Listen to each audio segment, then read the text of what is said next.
এভাবে চিকেন কষা বানালে সবাই আঙুল চাটবে। রানী রঞ্জন কুকিংয়ে আপনাদের সবাইকে স্বাগত। আজ আমি সোনালি আপনাদের দেখাবো কসুরি মেথি আর আলু দিয়ে একদম পারফেক্ট বেঙ্গলি স্টাইল চিকেন কষা। এর জন্য প্রথমে আমি মশলাটা করে নেব। গ্রাইন্ডার জারে আমি নিয়েছি পেঁয়াজ, আদা, রসুন, টমেটো কুচি, ধনে গুঁড়ো, জিরে গুঁড়ো, এগুলো আর নিয়েছি সামান্য জল দিয়ে খুব ভালো করে মিহিভাবে পেস্ট করে নেব। মাংসটা খুব ভালোভাবে ধুয়ে পরিষ্কার করে নিয়েছি, দিয়ে নুন হলুদ মাখিয়ে রেখেছিলাম। এবার ওতে দিয়ে দেব ঝাল লঙ্কার গুঁড়ো। ঝালটা আপনারা দেখে শুনে দিবেন, যে যার স্বাদ মতো দেবেন ঝালটা। সামান্য গরম মশলার গুঁড়ো,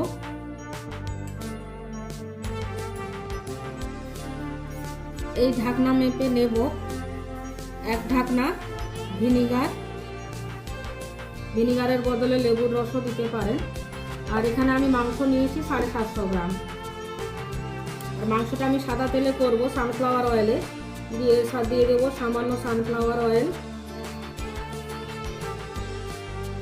পেঁয়াজ কুচি,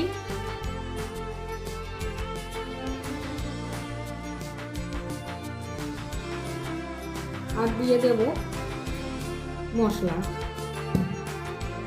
পেঁয়াজ, আদা, রসুন, টমেটো, ধনে গুঁড়ো, জিরে গুঁড়ো পেস্ট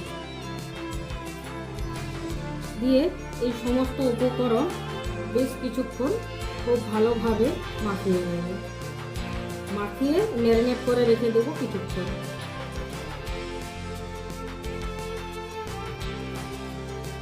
কড়াই তেল গরম করে নিয়েছি, তেল খুব ভালোভাবে গরম হয়ে গেছে।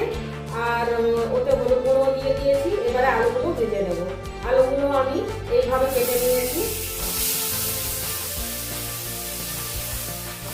হলুদ গুঁড়ো,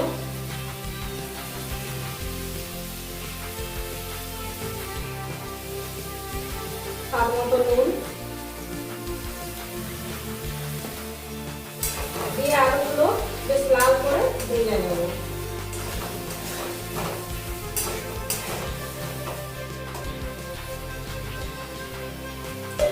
আলুগুলো লাল করে ভাজা হয়ে গেছে, এবারে তুলে নেব।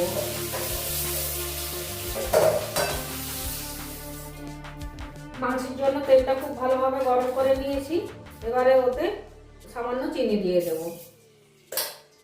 এতে রংটা খুব ভালো আসে। চিনিটাও খুব ভালোভাবে গলে গেছে। এবারে ওতে দিয়ে দেবো ফোড়ন।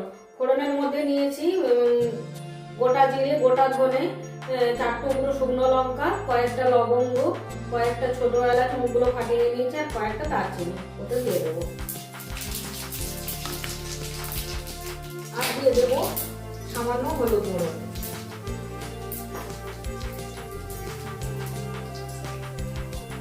এবারে ওতে ম্যারিনেট করে রাখা মাংসটা দিয়ে দেব।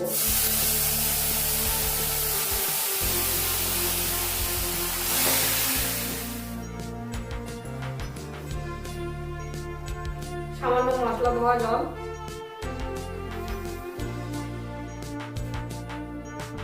সামান্য হলুদ গুঁড়ো,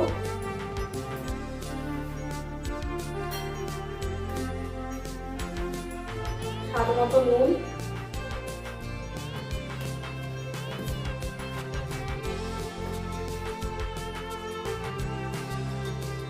কাশ্মীরি লঙ্কা গুঁড়ো,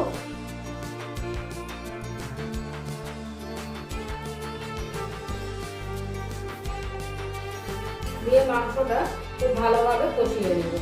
যত ভালোভাবে কষাবেন মাংসের টেস্ট তত সুন্দর হবে।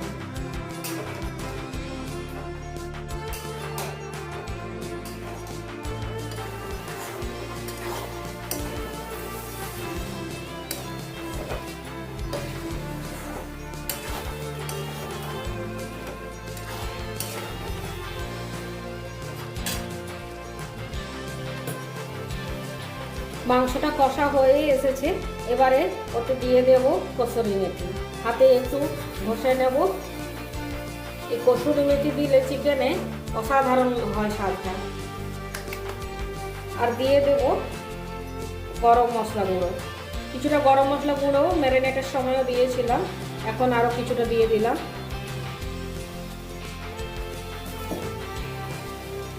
দিয়ে 2 মিনিট একটু কষিয়ে নেব।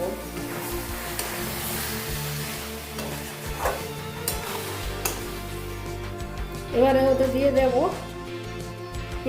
ধনে পাতা কুচি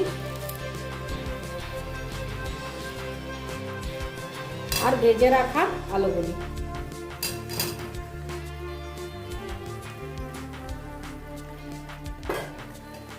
দিয়ে আরো 2 মিনিট একটু কষিয়ে নেব আলুর সাথে।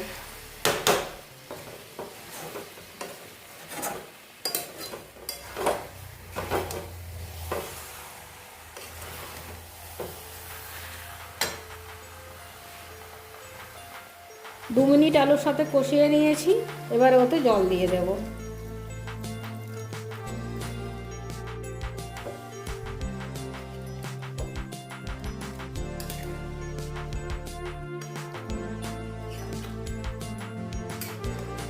তরকারিটা হয়ে গেছে, এবারে নামিয়ে নেব।